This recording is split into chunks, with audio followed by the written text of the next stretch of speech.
Qu'est-ce qui se passe?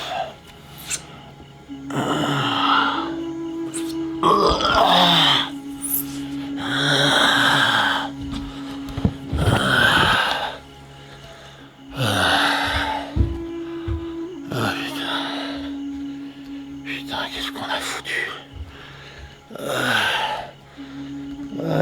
Eh bâtard. Allez bâtard. Lève-toi.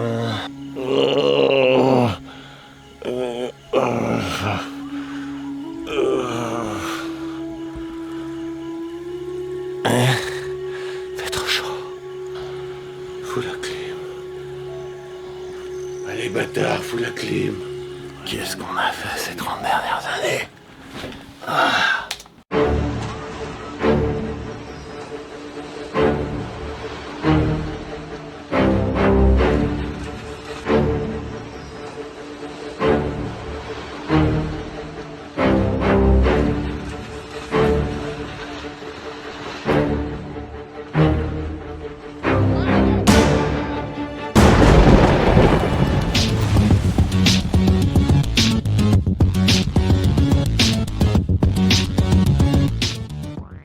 Yves Crochet, Pablo Servigne, Grégory Derville, Nostradamus. avaient-ils tous raison? Ça se réchauffe en tout cas.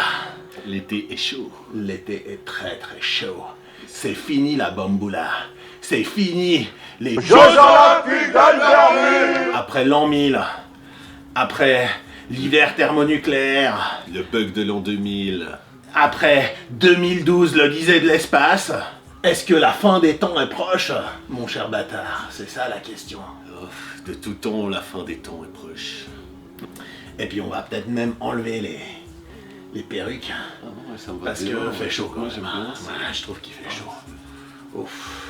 Le temps des pénuries arrive. Ça n'est pas que des histoires de cartes graphiques qui ont manqué l'année dernière, chers amis. Nos technologies sont basées sur des métaux rares la plupart. Ouais. Et ils se font d'ailleurs de plus en plus rares. On puise dedans, nous, On de pompe plus en plus, De plus en plus avec fort. une explosion Toujours du plus. marché, notamment de l'électronique, qui est un des plus gros consommateurs de ces matières-là. Sans parler de l'énergie que tout ça consomme. Alors l'énergie qu'on consomme en utilisant les appareils, mais aussi... à l'arrière-extraction, la fabrication, le transport et tout ce qui tourne autour. Exactement, sans parler du marketing, du business, etc., qui consomment aussi énormément de ressources. La durée de vie des appareils, ça c'est une des problématiques. Donc typiquement, un ordinateur de bureau, c'est fait à peu près pour durer 4 ans. Un laptop, donc un ordinateur portable, c'est plutôt fait pour durer 3 ans. Les téléphones, c'est aussi entre 3 et 4 ans. Une tablette, durée de vie moyenne, 7 ans. Une imprimante, 4 ans.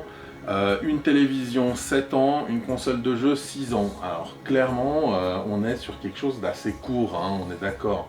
Et on parle aussi des gens qui les gardent longtemps, parce qu'il y a des personnes qui veulent toujours avoir le dernier cri. Exact. Par exemple, les smartphones, c'est Toutes les années, hein, toutes les pour années. certains, ouais, exactement. Tous ces trucs, ça consomme des minéraux, donc il y a de l'argent, il y a de l'or, il y a de l'étain, il y a du zinc, il y a du plomb, il y a du cuivre, Du nickel. il y a du nickel, il y a du cobalt. Et faut aller le chercher.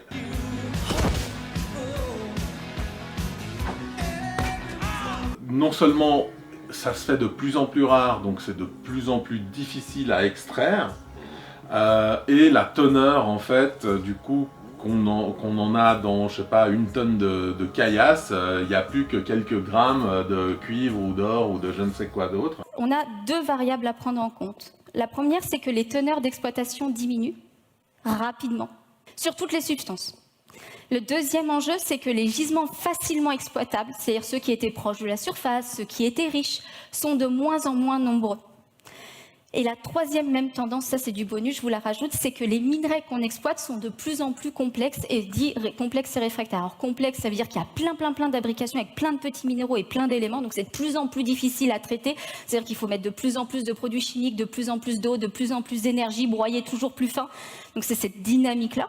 Clairement, on a en fait des ressources qui s'épuisent. Donc le zinc devrait déjà disparaître maintenant. L'étain pas beaucoup plus loin, hein, 2023-2024. Le plomb juste derrière. Le cuivre, on en a à peu près jusqu'en 2040.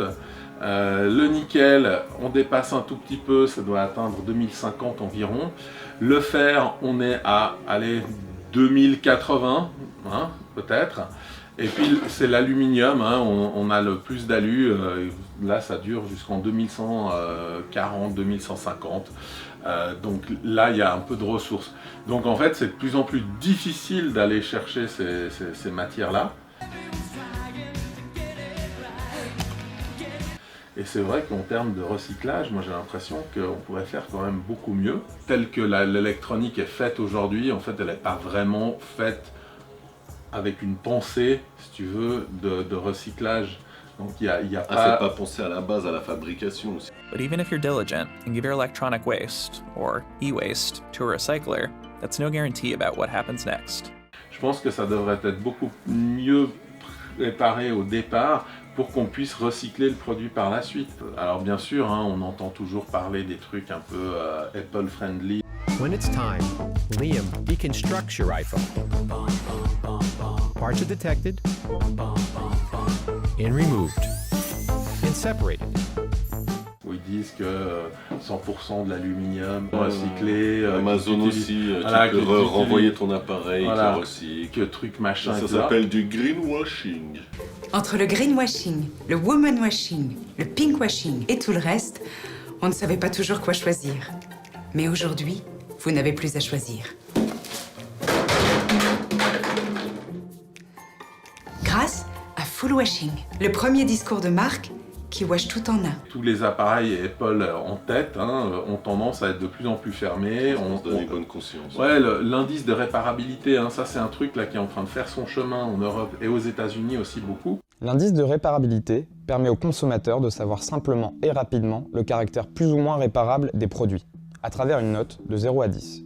Plus elle est élevée, et plus le produit est facile à réparer. Plusieurs critères sont pris en compte dans le calcul de cette note. Le prix des pièces détachées rapporté à celui du produit, la durée de disponibilité des pièces détachées et de la documentation technique, la démontabilité du produit, et enfin des critères spécifiques à chaque catégorie. Il y a pas mal d'associations de consommateurs qui sont montées au créneau pour justement qu'on ait des appareils plus réparables et des boîtes, on voit comme Fairphone par exemple, où on a vraiment des initiatives. Vous pouvez ouvrir le téléphone, changer la batterie, changer la caméra, changer le truc, le machin, etc. Et finalement, voilà, l'appareil peut durer beaucoup plus longtemps. Alors la grande question, c'est est-ce que quand bien même l'appareil serait réparable, est-ce que les gens vont vraiment le réparer et vont vraiment le faire durer plus longtemps? Tiny phone, that is so retro. I'm gonna take a picture with my phone. Il faut saluer cette initiative, et puis c'est vrai que dans les appareils de style ordinateur portable, il y a aussi des marques qui commencent à faire ça, où on peut voilà, changer les pièces, et ça c'est pas mal. Mon petit bâtard, en termes de dépenses énergétiques, en plus, on n'est pas bien non plus, non?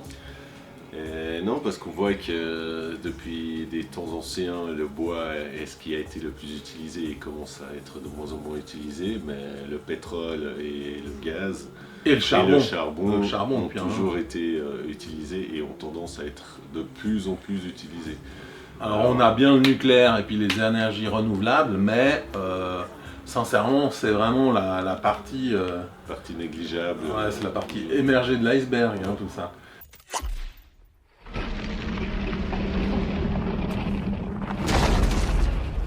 Mais qui a tendance à grandir quand même, parce qu'on trouve peut-être des nouvelles façons d'utiliser l'énergie nucléaire avec le projet ITER, puis des nouvelles inventions d'énergie renouvelable. Ouais, les éoliennes, les panneaux solaires, les éoliennes en mer, les machins qui font les vagues, enfin il y a pas mal d'options. Hein.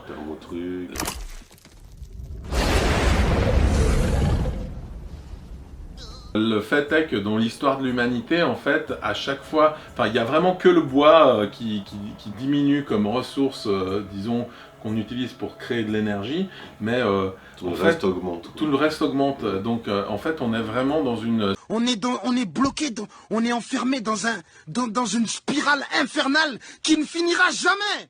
Où à chaque fois qu'on découvre une nouvelle source d'énergie, en fait, elle vient par-dessus celle qu'on utilise déjà. Vraiment...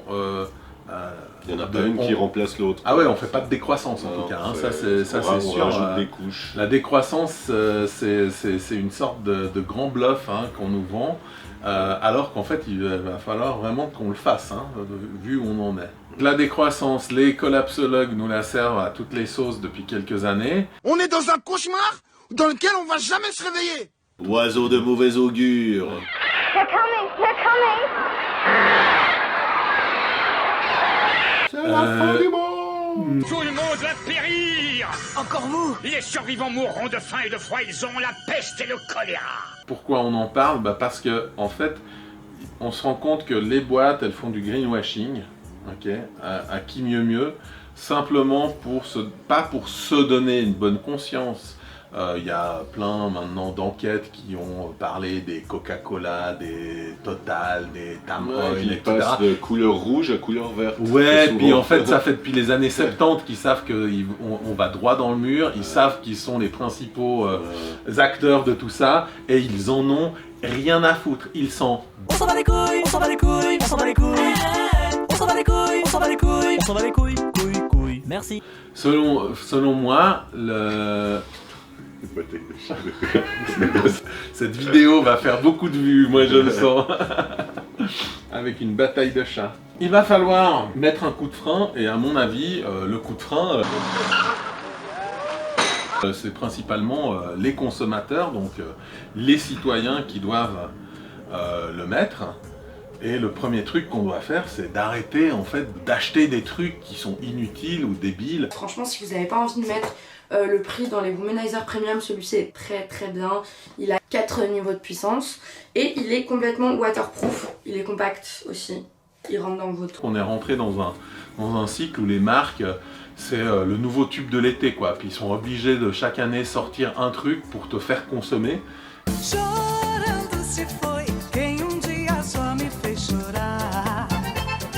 Et moi j'ai envie de dire, moins de ça, hein, et plus de ça, quoi.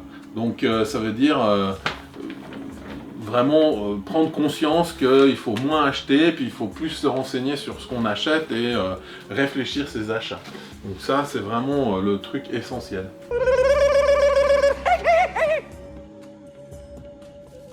C'est aussi la politique des entreprises de faire de l'obsolescence programmée, de construire des trucs qui tiennent pas, qui se pètent juste avant la garantie, avec des matériaux tout pourris que si ça tombe une fois ça se pète. Tous ces appareils, en fait, la mesure que l'on utilise, et vous l'avez déjà certainement entendu, c'est ce qu'on appelle notre empreinte carbone. Donc arrêtez de respirer et surtout de péter. Merci. Tu veux voir une aurore boréale? Tu t'es brûlé la gueule en allumant un prout. Oh, c'est délire, Philippe. Oh ouais. Et nique ton oncle. Donc l'empreinte carbone d'un appareil électronique, comment ça se calcule? Donc il y a les matériaux, avec l'extraction des matériaux, il y a la production, il y a la distribution, et ensuite il y a le end of life, c'est-à-dire la fin de vie de l'appareil, autrement dit le recyclage. Typiquement, dans la vie d'un serveur, c'est plutôt l'usage du serveur qui va dépenser énormément de CO2, et puis la production, l'extraction des matériaux, la production, la distribution et tout ça, ça va être vraiment une petite partie. Par contre, dans un téléphone mobile, si on prend l'extrême inverse, et bien en fait, l'extraction des matériaux va avoir un impact énorme en fait par rapport à la durée de vie. Clairement, les efforts par rapport à sa fabrication. Exactement. sont minimes. Tout ça avec des enfants dans les mines qui vont chercher les matériaux, des enfants sur les chaînes de production qui construisent tous nos appareils pour les enfants gâtés à l'autre bout de la terre. Au bon vieux temps, les gosses dès l'âge de 5 ans pouvaient travailler à leur guise des usines de textile jusqu'au fourneau et bébé bourrin. À l'heure actuelle, le droit séculaire au travail pour les enfants est menacé. Ouais. Il y a aussi ce côté-là. C'est vrai que socialement, ça craint aussi. Hein. Ouais, ça craint. Quoi. Ouais. Le planète est en danger, c'est à cause de you. Le planète se meurt, je vous dis faut qu'à vous.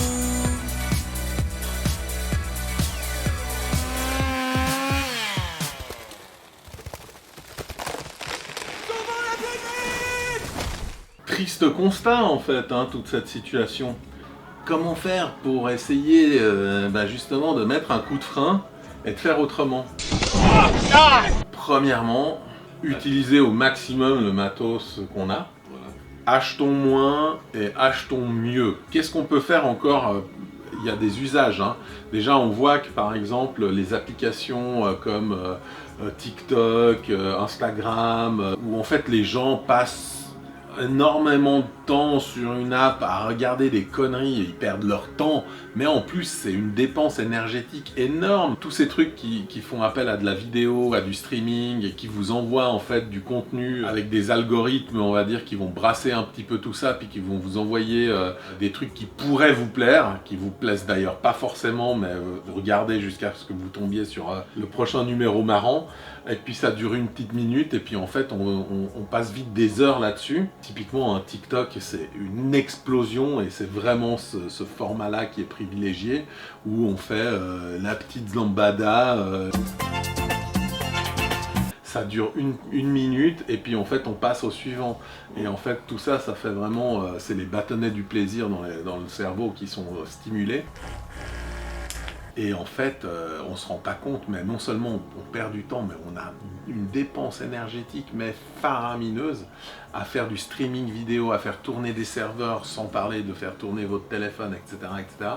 Et non-stop, non-stop, non-stop. Et on va liker, on va partager, et on va, c'est viral en plus, hein, parce que comme ça, vous avez aimé la petite vidéo, vous la likez, vous la partagez avec vos amis. Puis on a 10 derrière qui font exactement la même chose. Oh my God, le Netflix de Magali se marie! Oh my God! Magali va vouloir mourir!